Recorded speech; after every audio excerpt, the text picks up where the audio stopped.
चलिए, तो हम लोग छत्तीसगढ़ के इतिहास देख रहे थे और उसमें हम लोग वैदिक काल तक कंप्लीट कर लिया था और आज हम लोग यहाँ पर रामायण काल को देखने वाले हैं। ठीक है, वैदिक काल में हम लोग उत्तर वैदिक काल के बारे में बात कर चुके हैं।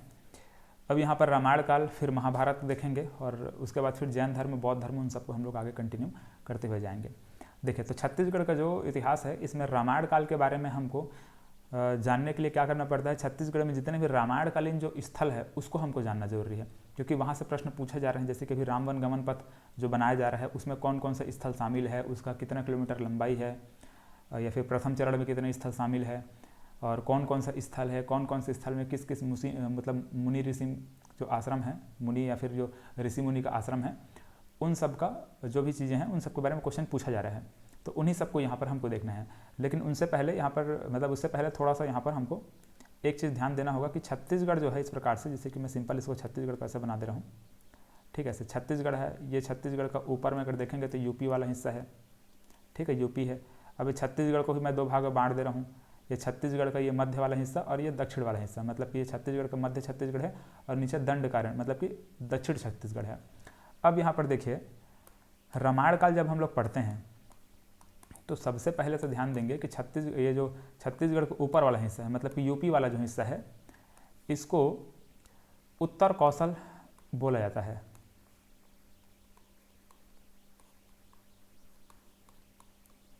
रामायण काल में छत्तीसगढ़ मतलब कि छत्तीसगढ़ का जो ऊपर हिस्सा, मतलब कि ये जो ऊपर उत्तर प्रदेश वाला हिस्सा है उसको उत्तर कौशल के नाम से इसको जाना जाता था, और हमारा जो छत्तीसगढ़ है इसको दक्षिण कौशल,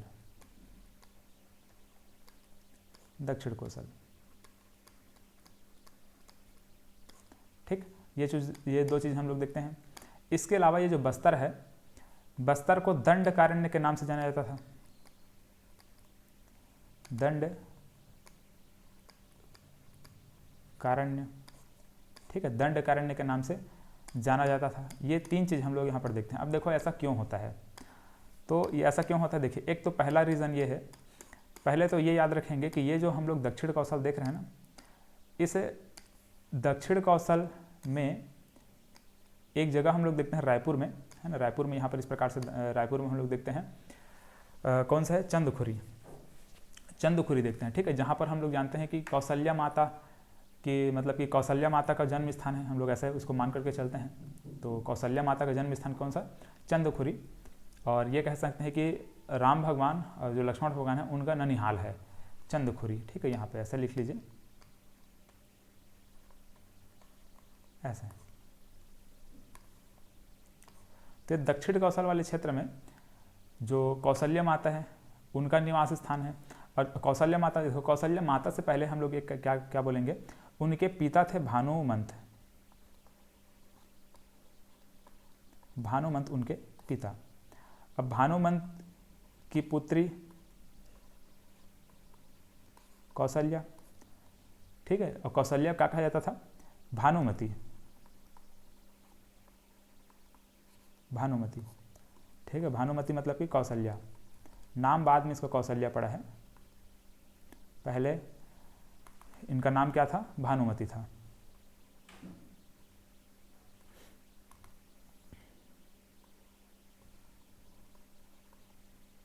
ऐसे।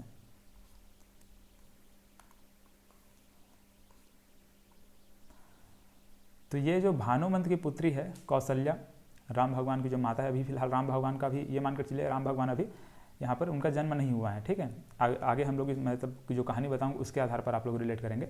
तो जो कौशल्या हैं, भानुमंत की पुत्री भानुमति मतलब कि कौशल्या, इनका विवाह होता है राजा दशरथ के साथ, राजा दशरथ। ठीक है, ये ऊपर वाला जो उत्तर कौशल जिसको हम लोग बाद में बोलेंगे, वहाँ के राजा दशरथ के साथ विवाह किनका होता है, कौशल्या का। ठीक है, तो इस प्रकार से इन दोनों का विवाह, ठीक, इन दोनों का इस प्रकार से विवाह हुआ। और विवाह के बाद क्या, राम भगवान पैदा हुए, है ना, ये विवाह हुआ ऐसे।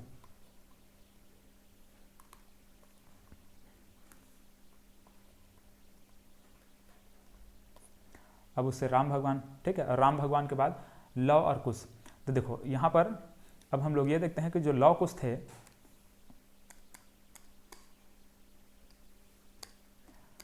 ठीक है। जो लौ कुश हैं, जो लौ कुश हैं, तो लौ को ऊपर वाला जो हिस्सा है, ये जो उत्तर कौशल है, ये वाला क्षेत्र प्राप्त होता है। ठीक है, ये उत्तर कौशल जो यहाँ पर देख रहे हैं, ये वाला क्षेत्र लौ को प्राप्त होता है। किनको प्राप्त होगा? लौ को प्राप्त होगा। ठीक है, राम भगवान के बाद इनके जो पुत्र हैं लौ, इनको प्राप्त होता है उत्तर कौशल वाला क्षेत्र, और ये जो दक्षिण कौशल वाला क्षेत्र है, ये प्राप्त होता है कुश को। ठीक है, कुश को प्राप्त होता है। तो ऊपर वाला क्षेत्र लौ को और नीचे वाला क्षेत्र किसको? कुश को प्राप्त होता है। लौ कुश हम लोग जानते हैं, राम भगवान के जो दो पुत्र जानते हैं। तो लौ और कुश को इस प्रकार से ये क्षेत्र दिया गया। तो ये जो कुश वाला जो क्षेत्र है, ठीक है, कुश वाले क्षेत्र, एक तो कौशल्या हम लोग जानते हैं, है ना। कौशल्या मतलब कि जो क्या है, जन्म स्थान है चंद्रखुरी, और यहीं पर चंद्रखुरी क्या है, राम भगवान का ननिहाल भी है, मतलब कि वहाँ पर नाना घर है चंद्रखुरी, ये हम लोग उसको पढ़ते हैं। और इसके बाद यहाँ पर क्या देखिए कि जो कुश है उसको प्राप्त होता है दक्षिण कौशल। तो कुश को ये दक्षिण को मतलब ये वाला जो क्षेत्र प्राप्त हुआ है, इसी वजह से इसका नाम क्या पड़ जाता है? कौशल पड़ जाता है। ठीक है, तो जो ये वाला क्षेत्र है, ये दक्षिण कौशल कहलाता है, ऐसा कुछ इसका है ना। मतलब ये कह सकते हैं ये उत्तर कौशल है। ठीक है, ऊपर वाला क्षेत्र क्या है? उत्तर कौशल या फिर कौशल है, और नीचे वाला क्षेत्र क्या है? दक्षिण कौशल है। तो हमारे जो छत्तीसगढ़ है, इसका नाम यहाँ पर दक्षिण कौशल, ऊपर वाला क्षेत्र मतलब ऊपर वाला क्षेत्र उत्तर कौशल, तो दक्षिण वाला क्षेत्र कुश होने की वजह से इसका नाम पड़ा है दक्षिण कौशल। तो हम ये कह सकते हैं,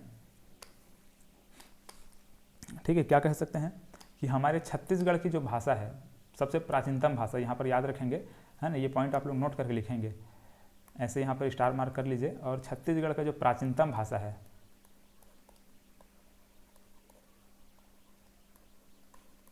ये एग्जाम में पूछा गया है, प्राचीनतम भाषा।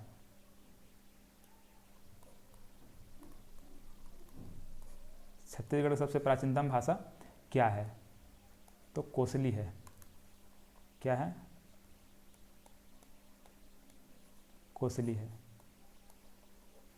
ठीक, एक पॉइंट इसको याद रखेंगे। ठीक है, कोसली क्यों है? ये कुश की वजह से। ठीक है, मतलब कुश कौशल ये जो बोल रहे हैं ना, यहाँ से इसको रिलेट करके बोला गया क्या? छत्तीसगढ़ की जो प्राचीनतम भाषा है वो क्या है? कोसली है। ठीक है, इतना याद रखेंगे। अब देखो इसमें एक दो पॉइंट और क्या आपको याद रखना होगा कि यहाँ पर जो लौ की राजधानी है, जैसे कि यहाँ पर उत्तर कौशल है, तो उत्तर कौशल की जो राजधानी है ना, इनकी राजधानी क्या होगा? इनकी राजधानी श्रावस्ती।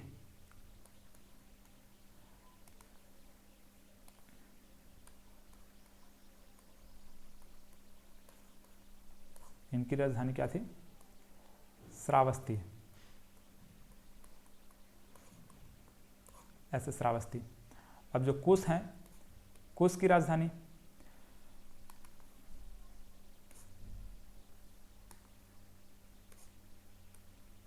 ठीक है, कुश की राजधानी याद रखेंगे कुशस्थली।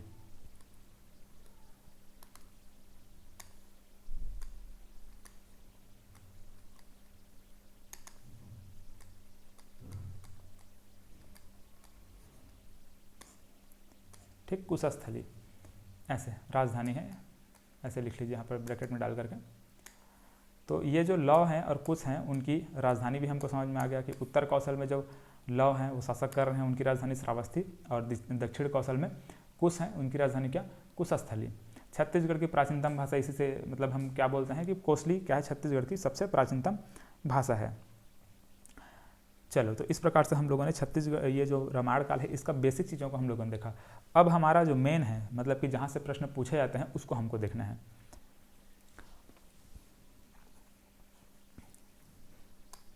देखिए, अब हमको यहाँ पर क्या देखना है कि छत्तीसगढ़ में जितने भी रामायणकालीन स्थल हैं, वो सब चीज़ को यहाँ पर हमको डिस्कस करते हुए आगे बढ़ना होगा। देखिए, तो छत्तीसगढ़ में हम यहाँ पर, अच्छा एक चीज़ और यहाँ पर लिख लीजिए, है ना, यहाँ पर हम लोग जो रामवन गमन पथ है, चलो इसको मैं यहीं पर बता दे रहा हूँ, रामवन गमन पथ।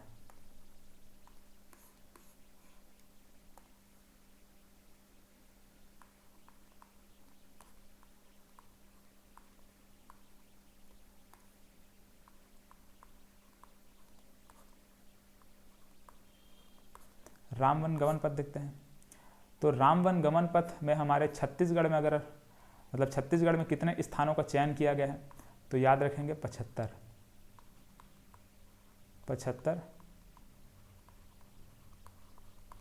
स्थानों का चयन किया गया है राम वन गमन पथ बनाने के लिए।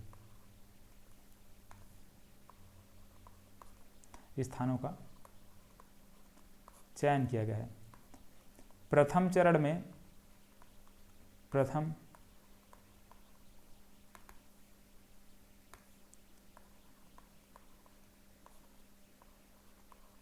चरण में 10 स्थानों को शामिल किया गया है।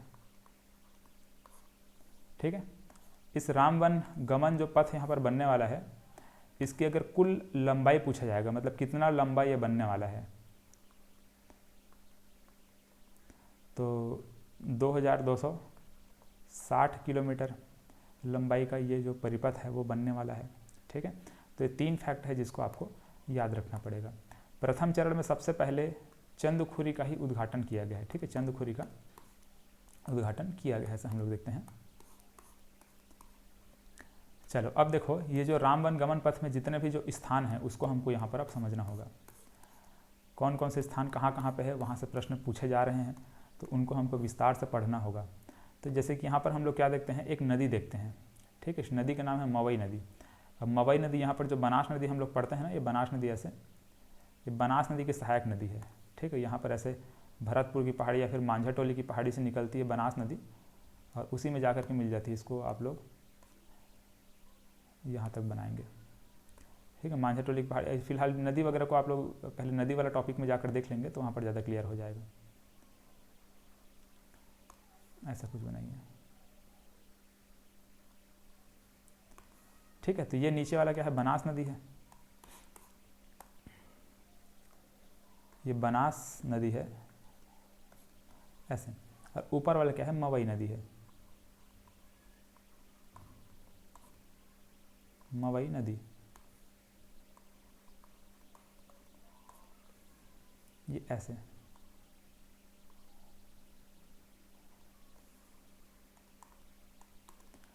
अब यहाँ पर ध्यान देना है, जो रामवन गमन पथ है उसमें 10 स्थान जो हम लोग देखते हैं, तो उस 10 स्थानों में, ठीक है, फिलहाल इसको आगे बनास नदी आगे जाकर के वहाँ पर सोन नदी से मिल जाती है, सोन नदी से मिल जाएगी, तो उसको फिलहाल तो अभी नहीं लिखना है। ठीक है, सोन नदी वगैरह को बाद में देखेंगे। तो ये जो रामवन गमन पथ का जो 10 स्थान है, उस 10 स्थानों में जो भी स्थान है उसमें सबसे पहला जो स्थान है, सबसे पहला जो स्थान है वो ये मवई नदी के किनारे यहाँ पर इस प्रकार से ये वाले जगह में सीतामढ़ी हरचौका है। ठीक है, सीतामढ़ी हरचौका बोलो या फिर सीतामढ़ी घाघरा बोलो, सब मतलब दोनों वही है। ठीक है, इस प्रकार से ये वाला पॉइंट इस प्रकार से मैंने कर दिया। ये तो ये क्या है, सीतामढ़ी हरचौका है, फिर सीतामढ़ी घाघरा।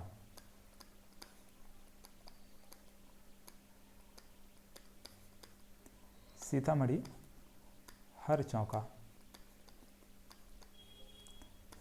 अब ऐसा माना जाता है कि जब राम भगवान, सीता मैया और लक्ष्मण भगवान तीनों के तीनों जब छत्तीसगढ़ में प्रवेश किए, ऊपर से इस प्रकार से धीरे धीरे चलते हुए आते हैं, इस प्रकार से ऊपर से आते हैं।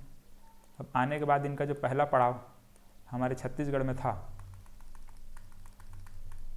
है ना, इस प्रकार से पहला पड़ाव हमारे छत्तीसगढ़ में जब उनका पड़ा यहाँ पर, तो वो लोग यहीं पर रुके। कहाँ पर रुके, सीतामढ़ी हरचौका में रुके। तो हमारे छत्तीसगढ़ में राम भगवान का सबसे पहला पड़ाव कहाँ है पूछा जाएगा, तो सीतामढ़ी हरचौका है। ठीक है, सीतामढ़ी हरचौका, तो ये राम भगवान का पहला पड़ाव।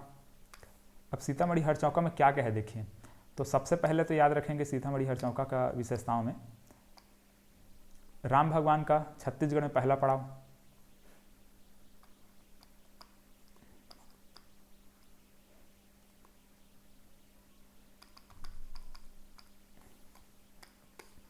इसका आप लोग कुछ इस तरह से बनाकर लिखेंगे, ज़्यादा अच्छा रहेगा।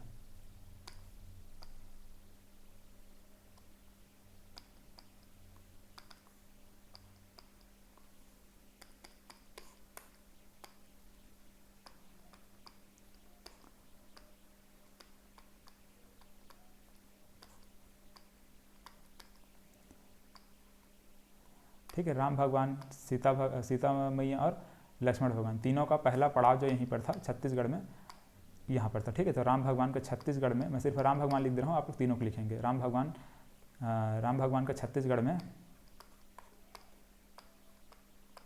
पहला पड़ाव या फिर पहला ठहराव, ऐसे लिख सकते हैं। ठीक, सबसे पहले हम लोग यहीं पर रुके, मवई नदी को पार किए, मवई नदी पार करके यहाँ पर सीतामढ़ी जो हरचौका है वहाँ पर रुके। सीतामढ़ी हरचौका बाद में कहलाया, ठीक, उसका नाम मतलब कि उनके रुकने के बाद वहाँ पर सीता में रसोई बनाकर, इसलिए इसको सीतामढ़ी घाघरा भी बोलते हैं, सीता रसोई भी बोलते हैं। ठीक, इस प्रकार से अलग अलग उसका नाम है। तो सीतामढ़ी जो हरचौका है यहाँ पर सीता मैया अपना चूल्हा चौका वगैरह बनाती है, इसलिए हरचौका यहाँ पर नाम दे दिया गया है। सीतामढ़ी घाघरा भी बोला जाता है। तो अब दूसरा चीज़ यहाँ पर आपको याद रखना है कि अत्रि मुनि का आश्रम है यहाँ पर। ठीक है, क्या है यहाँ पर? अत्रि मुनि का आश्रम, ऐसे अत्रि मुनि का आश्रम।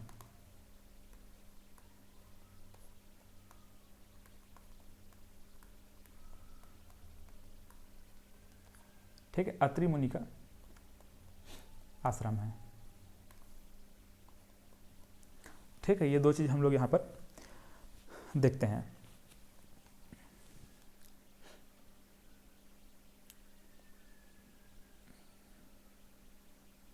ठीक है, और ये कहाँ है? मवई नदी किनारे। ठीक है, यहाँ पर चाहो तो लिख सकते हो मवई नदी किनारे, लेकिन नदी लिख चुके हैं तो वहाँ पर लिखने की जरूरत नहीं है।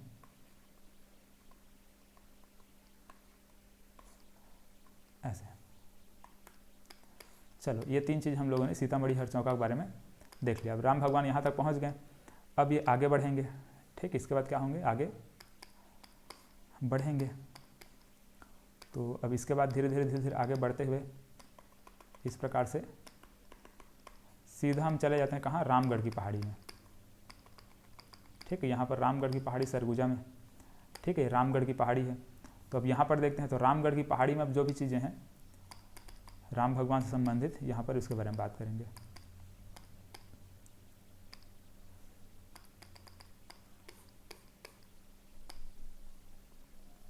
रामगढ़ की पहाड़ी या फिर रामगिरी पर्वत।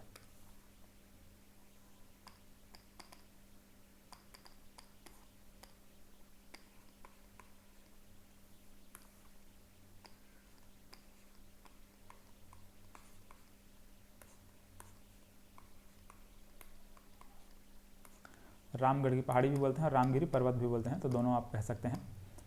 तो अब ये रामगिरी की जो पहाड़ी है या फिर रामगढ़ की जो पहाड़ी है, यहाँ पर क्या क्या चीज़ है? तो यहाँ पर क्या क्या चीज़ देखते हैं?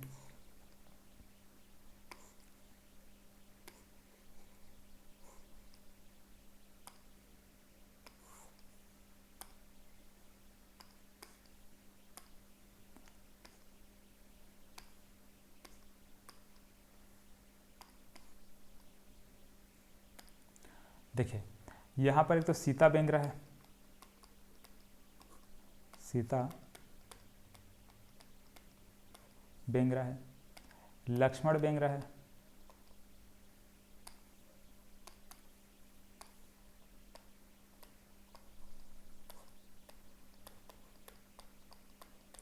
ये बेंगरा का मतलब गुफा से है ना, मतलब सीता मैया के लिए गुफा बनाया गया है, एक लक्ष्मण भगवान के लिए गुफा बनाया गया है, तो उसी गुफा को बोला जा रहा है बेंगरा।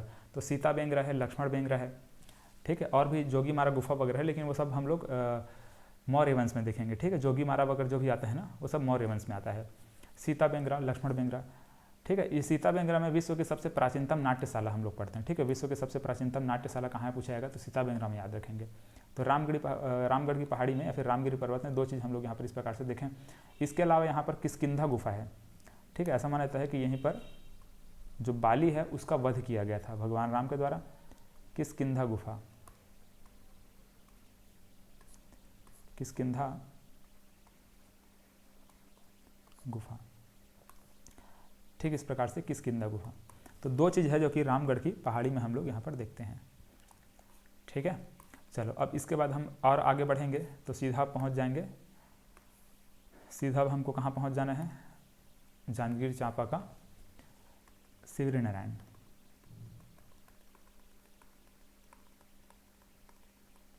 ठीक, इस प्रकार से जांजगीर चांपा में जो शिवरी नारायण है वहाँ।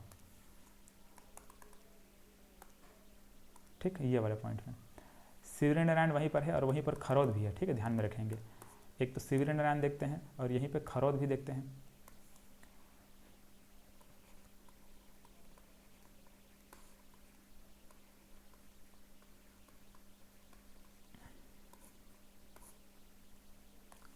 ठीक है, ये शिवरी नारायण है, और दूसरा इसी के पास में यहाँ पर बगल में खरौद है, तो दोनों को याद रखेंगे।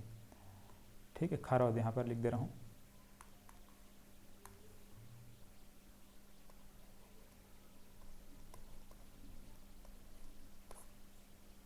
ठीक, कुछ इस वाले क्षेत्र में खरौद है, लेकिन एक ही जगह को आप लेना, मतलब कि दोनों को एक साथ बोलना है आपको। एक तो खरौद और शिवरी नारायण दोनों को मिला करके यहाँ पर राम वनगमन पथ का एक स्थान वहाँ पर बनाया गया, क्योंकि आसपास में है खरौद और शिवरी नारायण। ठीक, अब देखो शिवरी नारायण में क्या क्या है समझते हैं।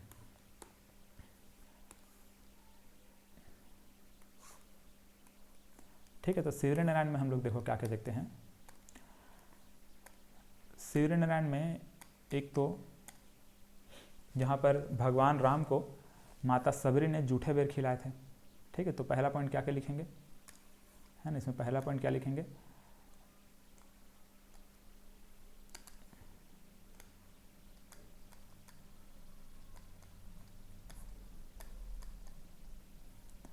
भगवान राम ने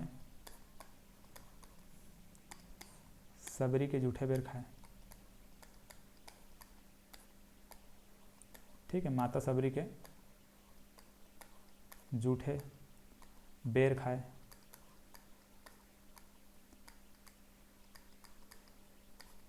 ठीक, ऐसे पहला पॉइंट हो गया। दूसरा पॉइंट लिखेंगे, यहाँ पर चंद्रचूड़ महादेव का मंदिर है। ठीक है, क्या है यहाँ पर, चंद्रचूड़ महादेव का मंदिर।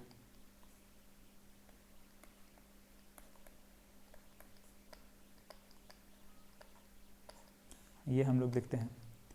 ठीक है, इसके अलावा यहाँ पर मतंग ऋषि का आश्रम। ठीक है, ये इंपॉर्टेंट है, मतंग ऋषि का आश्रम देखते हैं। ठीक, मतंग ऋषि का आश्रम देखते हैं। ठीक है, मतंग ऋषि सबरी के जो सबरी हैं, माता सबरी हैं, उनके गुरु थे, याद रखेंगे ना। तो जो मतंग ऋषि है इनका आश्रम यही है, क्योंकि यहाँ पर सबरी माता है। ठीक, सबरी माता की गुरु वहाँ, सबरी माता गुरु वहाँ पर थे, इसीलिए इस प्रकार से हम लोग उनको देखते हैं। ठीक है, तो ये सब क्षेत्र हम लोग यहाँ पर इस प्रकार से देखते हैं। इस शिवरी नारायण को दो और याद रखेंगे, इसको नारायण क्षेत्र के नाम से भी जाना जाता है और पुरुषोत्तम क्षेत्र के नाम से जाना जाता है, क्योंकि राम भगवान के बारे में यहाँ पर हम लोग देख रहे हैं, तो इसको नारायण क्षेत्र या फिर पुरुषोत्तम क्षेत्र के नाम से इसको जाना जाता है।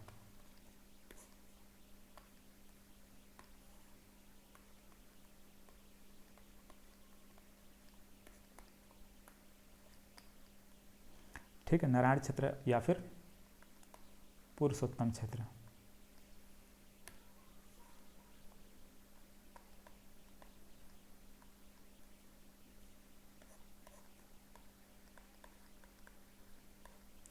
ये इस प्रकार से।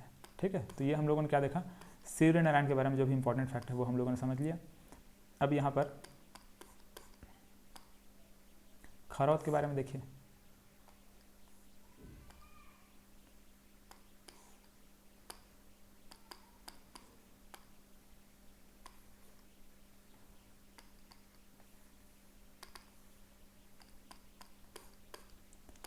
खरौद के बारे में, ठीक है, तो देखो, तो यहाँ पर ऐसा माना जाता है कि खरौद में जो खर और दूसड़ हैं, ठीक है, खरौद में खर और दूसड़ दो राक्षस थे, जो कि राम भगवान के भाई थे, मतलब कि चचेरा में मेरा जो भाई रहे होंगे, सॉरी राम भगवान के नहीं, रावण के। ठीक है, रावण के भाई, राम भगवान के नहीं, जो रावण के भाई, ठीक है, चचेरा या फिर ममेरा कोई इस प्रकार से जो भाई थे, रावण के भाई खर और दूसड़। तो वो जो खर और दूसड़ है उनका वध किए थे राम भगवान। अब वध क्यों करना पड़ा, क्योंकि देखो जो लक्ष्मण भगवान है उन्होंने जो सूर्पणखा है, सूर्पणखा का नाक काट दिया था। ठीक है, लक्ष्मण भगवान सूर्पणखा का नाक काट दिए, तो जो सूर्पणखा है वो पहुंचती हैं खर और दूसड़ के पास। ठीक है, क्योंकि खर और दूसड़ ऐसे उनका रिलेशन में जो भी था, भाई वगैरह था जो भी था उनका। ठीक है, एक बार देख लीजिए उसको, खर और दूसड़ का क्या उनके साथ रिलेशन था उसको। तो जो खर और दूसड़ है, खर और दूसड़ इनके पास पहुंचती हैं कौन, सूर्पणखा, और बोलती हैं कि इस प्रकार से मेरे साथ घटना हुआ है। तो फिर अब यहाँ पर पहुँच जाते हैं जो खर और दूसड़ है वो राम भगवान और लक्ष्मण भगवान के पास। ठीक है, ये बोलने के मतलब कि उनको मारने के लिए, जो भी करने के लिए कि किसने हमारी बहन का नाक काटा, ये बोल करके। तो खर और दूसड़ जब पहुँचते हैं यहाँ, खर और दूसड़ जब यहाँ पर पहुँचते हैं तो खर और दूसड़ का वध कर देते हैं राम भगवान। ठीक है, क्योंकि अब सामने संकट है तो वध तो करना पड़ेगा ना। तो खर और दूसर का वध किया गया था यहाँ पर, कहाँ पे, खरौद में, इसीलिए इसका नाम क्या पड़ा है, खरौद पड़ा है, खरौद, ऐसे, मतलब खर और दूसर का वध ऐसे लिखेंगे, खर और दूसर का वध।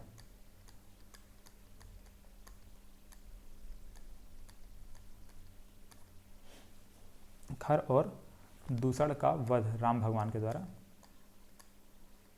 पूरा आप लोग लिख लीजिए, ठीक है, राम भगवान, ठीक है, राम भगवान के द्वारा।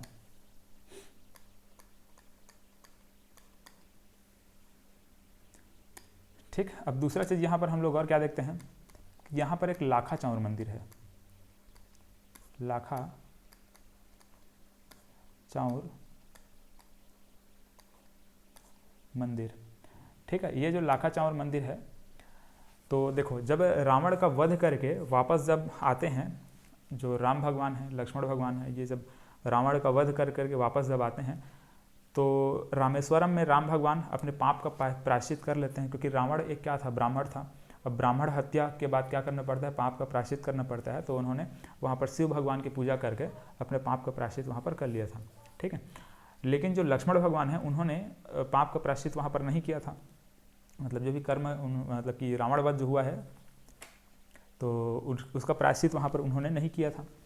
तो इस वजह से उनको यहाँ पर खरौद में फिर प्रायश्चित करना पड़ता है। यहाँ पर फिर शिवलिंग स्थापित करते हैं, जिसका नाम यहाँ पर जो लाखा चौर मंदिर है ना, उसी के बारे में बात कर रहे हैं। लाखा चौर जो मंदिर है, ऐसा माना जाता है कि लाखा चौर मंदिर में 1.25 लाख छिद्र हैं, ठीक है, 1.25 लाख यहाँ पर छिद्र हैं उस लाखा चौर मंदिर में।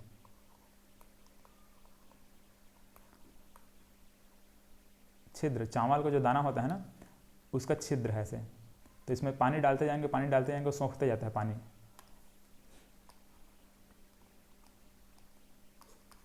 ये इस प्रकार से, ठीक है। तो ये 1.25 लाख छिद्र है इस लाखा चौर मंदिर में। तो यहाँ पर राम भगवान, सॉरी, जो लक्ष्मण भगवान है, वो यहाँ पर शिवलिंग स्थापित करके लाखा चौर, जो शिव भगवान है, शिव की प्रतिमा है, उसको स्थापना करके पूजा किए थे। इसीलिए इसको लक्ष्मणेश्वर मंदिर के नाम से भी जानते हैं, क्योंकि लक्ष्मण भगवान पूजा कर रहे हैं। लक्ष्मणेश्वर मंदिर, लक्ष्मणेश्वर मंदिर के नाम से इसको जाना जाता है, ठीक है। अब यहाँ पर मोक्ष की मोक्ष की प्राप्ति, मतलब कि यहाँ पर ऐसा भी मनाया जाता है, इसको छत्तीसगढ़ का काशी के नाम से भी जानते हैं, ठीक है, छत्तीसगढ़ का काशी के नाम से जानते हैं। अच्छा देखो, यहाँ पर लक्ष्मणेश्वर मंदिर है ना, सिरपुर में हम लोग देखने वाले लक्ष्मण मंदिर, जो पांडु वंश शासक थे, वहाँ पर सिरपुर में जो लक्ष्मण मंदिर उनके द्वारा बनाया गया है, उसको हम लोग सिरपुर में देखने वाले हैं। लेकिन यहाँ पर ध्यान रखेंगे, ये लक्ष्मणेश्वर मंदिर है, ठीक है। यहाँ पर शिव भगवान का जो शिवलिंग है, वो लाखा चौर जो मंदिर है ना, 1.25 लाख छिद्र वाले जो शिवलिंग है, वो वहाँ पर स्थापित किया गया है, उसको ध्यान में रखेंगे। तो छत्तीसगढ़ का काशी के नाम से हम लोग खरौद को जानते हैं, इसको भी ध्यान में रखेंगे, छत्तीसगढ़ का काशी।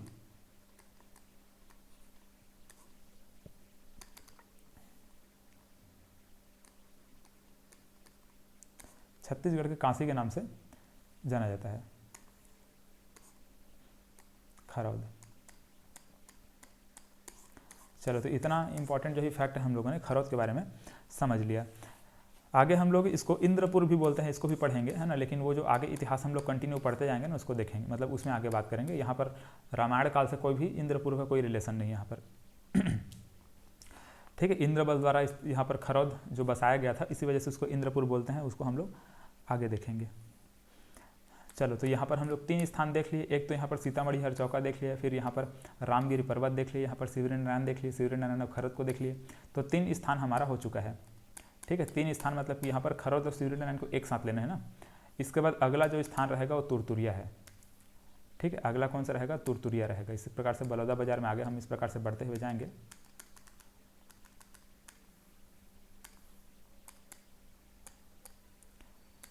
ऐसे, तो यहाँ पर हमको बीच में क्या मिलेगा, तुरतुरिया मिलेगा बलौदा बाजार में,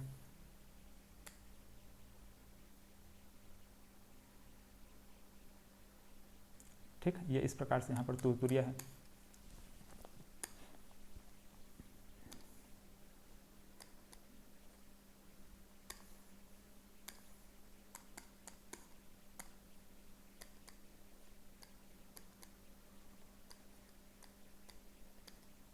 ठीक है, यहाँ पर है तुरतुरिया।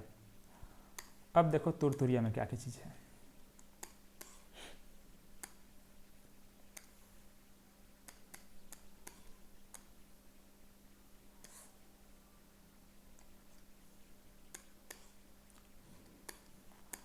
तो सबसे पहले तो याद रखना कि यह लौ कुश की जन्म स्थली है। ठीक है, तुरतुरिया क्या है? लौ और कुश की जन्म स्थली।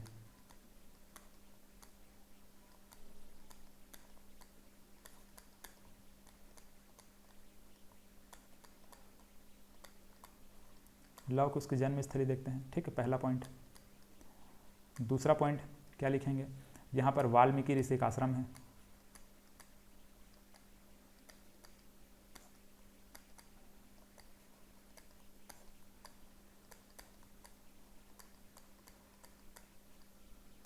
ठीक है, वाल्मीकि ऋषि का आश्रम है। ठीक है, ये 2 पॉइंट हो गया। और इसके अलावा यहाँ पर एक तुरतुरिया, इसका नाम कैसे पड़ा है? तो यहाँ पर एक नाला है जिसका नाम है बलभद्री नाला। तो बलभद्री नाला से पानी का जो आवाज़ है ना, बलभद्री नाला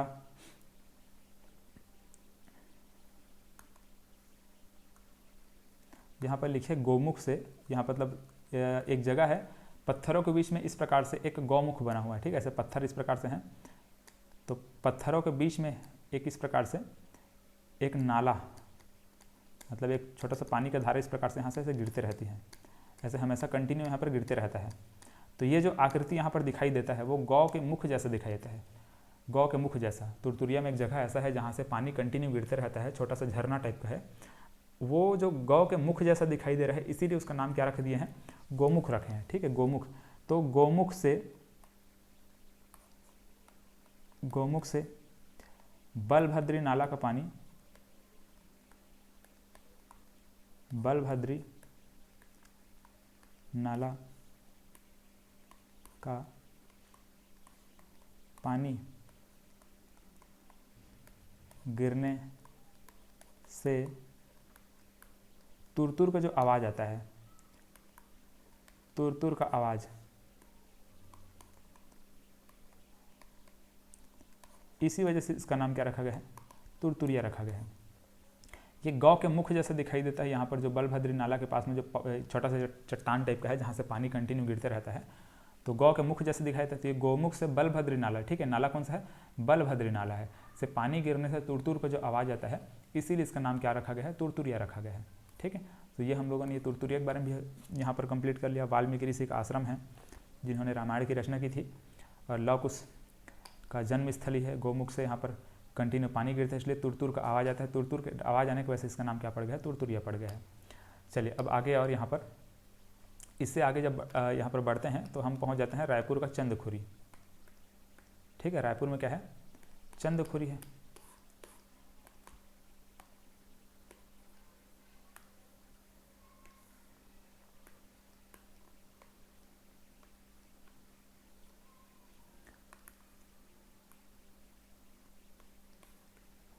चंदखुरी,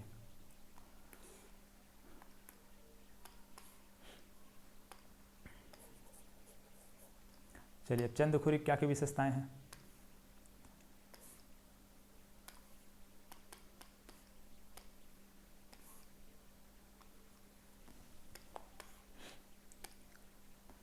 तो चंदखुरी में सबसे पहले तो याद रखेंगे कि कौशल्या माता का जन्म स्थली,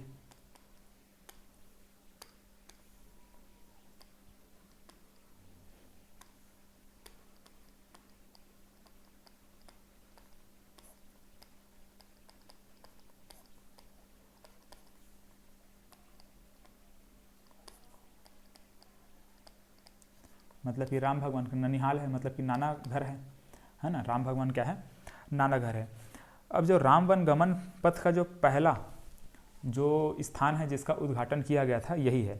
ठीक है, तो यहाँ पर कौशल्या माता का जो, अच्छा ये ध्यान में रखेंगे, जो मंदिर है कौशल्या माता का जो मंदिर है ना, यहाँ पर कौशल्या माता मंदिर, ये 1973 के आसपास इसको बनाया गया था। फिलहाल इसको ऐसे लिखने की ज़रूरत नहीं है, लेकिन 1973 के आसपास बनाया गया था। और अभी हमको क्या लिखने की ज़रूरत है कि यहाँ पर ये राम वन गमन पथ का पहला स्थान है जिसका उद्घाटन किया गया था। ठीक है, राम वन गमन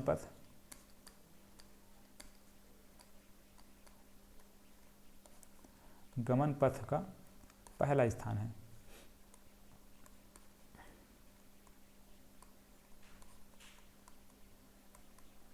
ठीक है, प्रथम स्थान है जिसका यहाँ पर उद्घाटन किया गया था। ठीक है, इसके अलावा यहाँ पर और हम क्या लिख सकते हैं?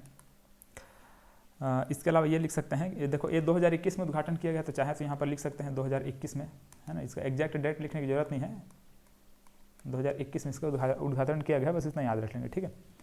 7 अक्टूबर 2021 है, लेकिन यहाँ पर डेट को लिखने की ज़रूरत नहीं है, बस इतना याद रखेंगे, मतलब इतना ही लिखे, इतना काफ़ी है। 51 फीट यहाँ पर भगवान राम का जो ऊंची प्रतिमा है वो बनाया गया था, और उसके माध्यम से फिर यहाँ पर इसका उद्घाटन किया गया था। ठीक, पहला स्थान उद्घाटन यहाँ पर लिख लीजिए,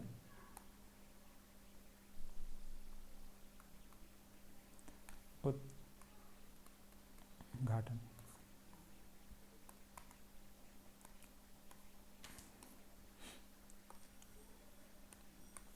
चलिए, तो ये हम लोगों ने चंदखुरी देखा। अब चंदखुरी के बाद और क्या है, ठीक है, यहाँ पर चंदखुरी हो गया। इसके बाद आगे हम लोग बढ़ते हैं, तो यहाँ पर हमको मिलता है राजिम। ठीक, इस प्रकार से आगे बढ़ेंगे।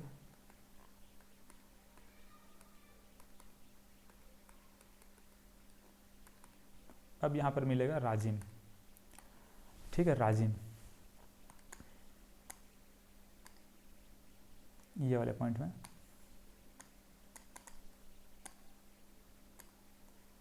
ठीक है, यहाँ पे राजिम है।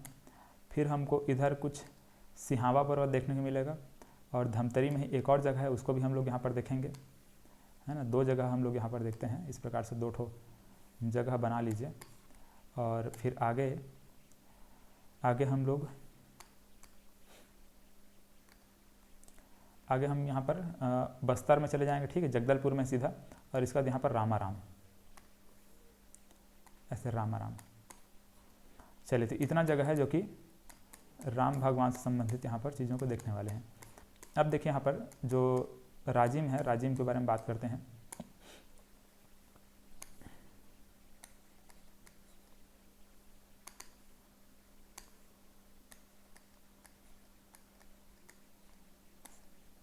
है ना, राजिम। तो राजिम में हमको क्या क्या चीज़ों को याद रखना है, तो सबसे पहले तो याद रखेंगे राजिम में लोमस ऋषि का आश्रम है।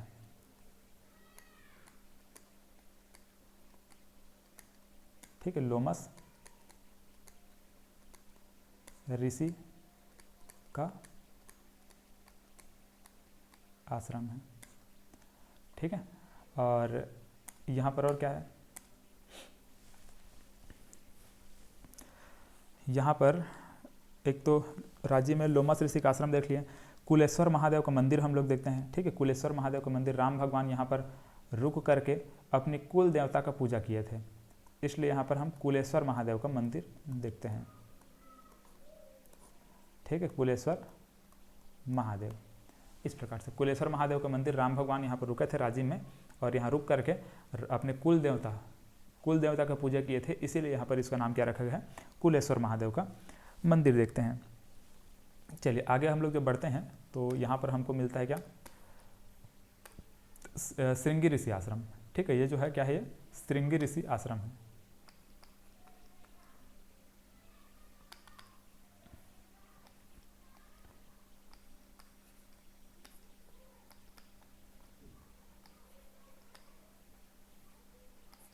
श्रृंगी ऋषि देखते हैं, ठीक है। श्रृंगी ऋषि सिहावा में है, ये धमतरी का जो सिहावा है वहाँ पर,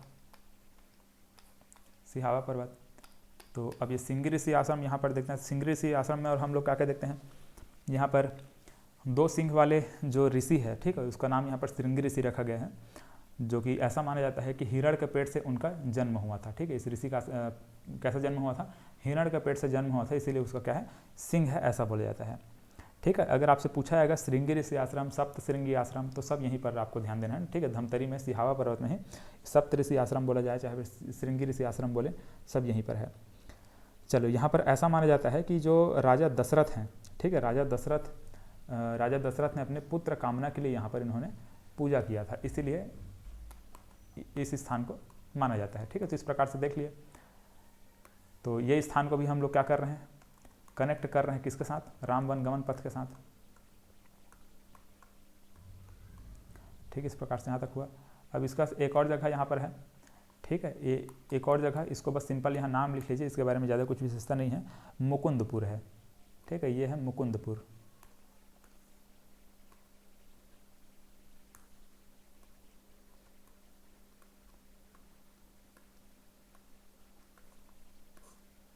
ठीक है, मुकुंद पर। चलो तो इस प्रकार से यहाँ तक ये हुआ। अब सीधा हम कहाँ पहुँच जाएंगे।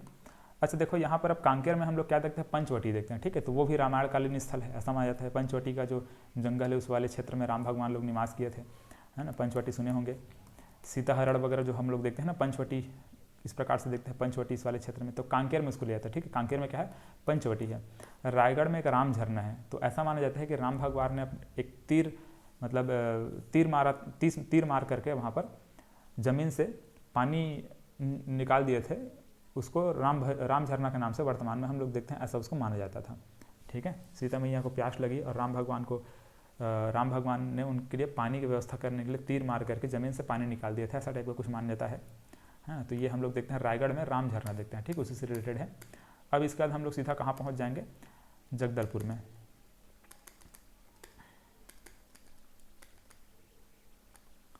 ठीक है, ये जगदलपुर, और जगदलपुर से सीधा कहाँ जाएंगे अपन, इधर सुकमा में रामाराम। ठीक है, सुकमा में यहाँ पर रामाराम के पास जाएंगे। तो ये जगदलपुर ये पूरा बस्तर वाला क्षेत्र है, उसको क्या बोला जाता था, दंडकारण्य बोला जाता है। ठीक है, तो एक तो जगदलपुर याद रखेंगे। ठीक है, ये इसको जगदलपुर ये पुराना मतलब ये पूरा बस्तर वाले क्षेत्र को दंडकारण्य के नाम से जाना जाता था, ऐसे कुछ रिलेट कर लेंगे इसको। और ये है रामाराम। तो ये राम भगवान का अंतिम पड़ाव है। ठीक है, हमारे छत्तीसगढ़ में क्या है, ये अंतिम पड़ाव है। इसके बाद राम भगवान इधर निकल जाएंगे। ठीक है, नीचे साइड चले जाएंगे। तो ये राम भगवान यहाँ पर लास्ट जब इनका पड़ाव था, तो यहाँ पर रुक करके इन्होंने भूमि देवी का पूजन किया। ठीक है, मतलब भूमि देवी की इन्होंने राम भगवान ने पूजा किया था, ऐसा कुछ मान्यता है। ठीक है, भूमि देवी की पूजा, भूदेवी की पूजा लिखेंगे।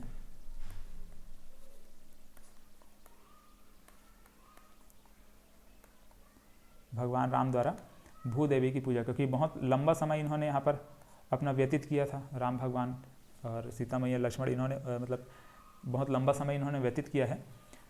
तो इस वजह से यहाँ पर इसकी पूजा करते हैं।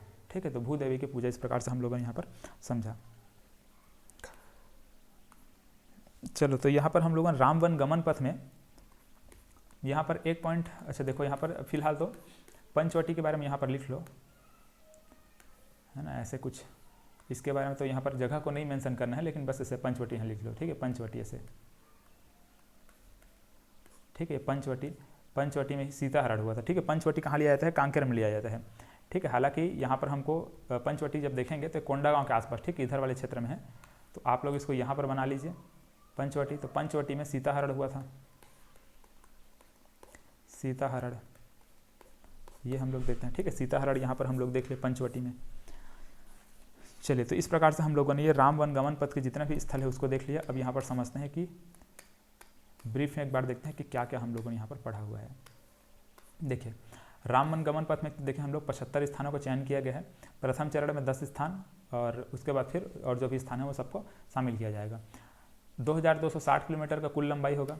अब यहाँ पर जो राम वन गमन पथ है उसमें हम लोग सबसे पहला जो स्थान देखते हैं, है ना, सबसे ऊपर में, तो क्या है, ये सीतामढ़ी हरचौका है, सीतामढ़ी हरचौका। अच्छा, उद्घाटन के क्रम में अगर पूछा जाएगा ना, तो सबसे पहले आपको याद रखना है चंदखुरी को पहले उद्घाटन किया गया था, फिर यहाँ पर सिवरी नारायण को उद्घाटन किया गया दूसरे नंबर पर। ठीक है, दोनों को ऐसे याद रखेंगे। उसके बाद फिर बाकी और जो जगह है उन सबका उद्घाटन धीरे धीरे किया जा रहा है। मतलब 2-4 जगह और किया जा चुका है, बाकी 2 जगह को आपको बस याद रखना है। ठीक है, तो यहाँ पर देखो सीतामढ़ी हरचौका, ये सबसे पहला स्थान है जहाँ पर राम भगवान, सीता मैया और लक्ष्मण भगवान का पड़ाव था। यहाँ पर अत्रि मुनि का आश्रम हम लोगों ने देखा है। मवई नदी के किनारे है, ये हम लोगों ने समझ लिया। ठीक है, इस प्रकार से मवई नदी इसी किनारे है ये सीतामढ़ी हरचौका। यहाँ पर रुके राम भगवान, लक्ष्मण भगवान और यहाँ पर सीता मैया, तीनों रुक करके यहाँ पर जो सीता मैया है उन्होंने यहाँ पर जो अपना चूल्हा चौका जो बनाया था, इसीलिए इसका नाम क्या पड़ गया है, सीतामढ़ी हरचौका पड़ गया है। ठीक है, यहाँ पर चट्टान को काट करके, ठीक है, ऐसे ज़मीन में ऐसा माना जाता है कि चट्टानों को काट करके गुफा बनाया गया है। 12 वहाँ पर गुफा हमको देखने को मिलता है, और सभी गुफा में एक एक शिवलिंग स्थापित किया गया है, ऐसा टाइप का कुछ वहाँ पर मतलब अभी भी है वो गुफा। ठीक है, वहाँ इसीलिए ये प्रसिद्ध है सीतामढ़ी हरचौका। आगे देखते हैं तो यहाँ पर रामगिरी पर्वत है, रामगिरी पर्वत है, फिर रामगढ़ की पहाड़ी जहाँ पर सीता बेंगरा, लक्ष्मण बेंगरा है, किष्किंधा गुफा है। किष्किंधा गुफा में ऐसा माना जाता है कि यहाँ पर बाली का वध हुआ था। ठीक है, चाहे तो ब्रैकेट में लिख लीजिए किष्किंधा गुफा में, मतलब किष्किंधा का जो पर्वत है, ठीक, किष्किंधा गुफा लिखो या फिर किष्किंधा पर्वत, तो यहाँ पर बाली का वध हुआ था। ये शिवरी नारायण, ठीक है, शिवरी नारायण खरौत देखते हैं। शिवरी नारायण में भगवान राम ने सबरी के जूठे बेर खाए थे। चंद्रचूड़ महादेव का मंदिर देखते हैं शिवरी नारायण में। मतंग ऋषि का आश्रम देखते हैं। नारायण क्षेत्र पुरुषोत्तम क्षेत्र देखते हैं। ठीक है, यहाँ पर हम लोग 4-5 ऋषियों का आश्रम यहाँ देखे हैं। ठीक है, सबसे पहले हम लोग यहाँ पर सीतामढ़ी हरचौका में अत्रि मुनि आश्रम देखे हैं। ठीक है, इसके बाद यहाँ पर शिवरी नारायण में हम लोग मतंग ऋषि आश्रम देखते हैं। फिर यहाँ पर तुरतुरिया में वाल्मीकि ऋषि का आश्रम देखते हैं। फिर यहाँ पर ये जो राजिम है, राजिम में लोमस ऋषि का आश्रम देखते हैं। और ये सिहावा है, धमतरी में सिहावा, यहाँ पर श्रृंगी ऋषि का आश्रम देखते हैं। ठीक है, श्रृंगी ऋषि का आश्रम ऐसे, ठीक है, श्रृंगी ऋषि का आश्रम। तो ये हम लोगों ने क्या देखा, शिवरी नारायण में ये सब जो भी चीज़ें हैं वो हम लोगों ने देखा। खरौद में क्या देखा, खर और दूसर का वध हुआ था राम द्वारा। लाखाचौर मंदिर हम लोग यहाँ पर देखते हैं। ठीक है, लाखाचौर मंदिर यहाँ पर 1.25 लाख छिद्र है उस मंदिर में। लक्ष्मणेश्वर मंदिर देखते हैं, छत्तीसगढ़ का काशी के नाम से जानते हैं इसको, खरौद को। और फिर इसका तुरतुरिया देखते हैं, तो यहाँ पर कुश की जन्मस्थली है, लव कुश की जन्मस्थली है। वाल्मीकि ऋषि का आश्रम है यहाँ पर, है ना। और गोमुख से बलभद्री नाला का पानी गिरने से तुरतुर का आवाज़, ठीक है, ये हम लोग देख लिए, तुरतुर का आवाज़ आता है, इसलिए इसका नाम तुरतुरिया पड़ गया है। चंदखुरी में क्या क्या देखते हैं कि कौशल्या माता का जन्म स्थली है। रामवन गमन पथ का प्रथम स्थान है जिसका उद्घाटन किया गया था 2021 में। इसके बाद यहाँ पर राजिम देखते हैं, तो राजिम में लोमस ऋषि का आश्रम और कुलेश्वर महादेव का मंदिर। श्रृंगी ऋषि आश्रम देखते हैं सिहावा में। फिर मुकुंदपुर देखते हैं, इधर पंचवटी देखते हैं, यहाँ पर जगदलपुर देखते हैं। ठीक है, जगदलपुर के बाद यहाँ पर राम, यहाँ पर भूदेवी की पूजा राम भगवान ने किया था। ठीक है, इस प्रकार से हम लोग देखते हैं। यहाँ पर रायगढ़ में एक राम झरना लिख लीजिए, राम झरना। इस प्रकार से राम भगवान ने तीर मार करके वहाँ से पानी निकाल दिया था, ऐसा टाइप की मान्यता है। तो ये हम लोग देखते हैं। ठीक है, तो छत्तीसगढ़ में जो रामायणकालीन जो जितना भी स्थल है वो सब हम लोगों ने देख लिया। इसमें 2-3 पॉइंट जो मैंने बताया वो सब याद रखेंगे। छत्तीसगढ़ की सबसे प्राचीन भाषा क्या है, कोसली है। ठीक है, छत्तीसगढ़ की सबसे प्राचीन भाषा क्या है, कोसली है। ये 2-3 पॉइंट जो हम लोगों ने डिस्कस किया था वो सबको देख लेंगे। छत्तीसगढ़ को प्राचीन काल में किस नाम से जाना जाता है, तो दक्षिण कौशल याद रखेंगे। छत्तीसगढ़ में ये बस्तर वाले क्षेत्र को, मतलब कि बस्तर को प्राचीन काल मतलब कि रामायण काल में किस नाम से जाना जाता था, रामायण काल में बस्तर को किस नाम से जाना जाता था, तो वहाँ पर दंडकारण्य बोलेंगे। ठीक है, बस्तर क्या, दंडकारण्य। यहाँ पर लिख लीजिए, जगदलपुर के बगल में से दंडकारण्य।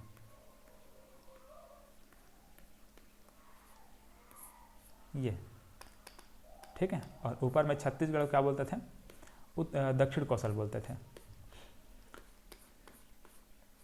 चलिए, तो इस प्रकार से ये रामायण काल हम लोगों ने कंप्लीट किया। अब इसके बाद हम लोग क्या पढ़ेंगे, महाभारत काल को देखेंगे। ठीक है, अगले क्लास में इसको कवर करेंगे।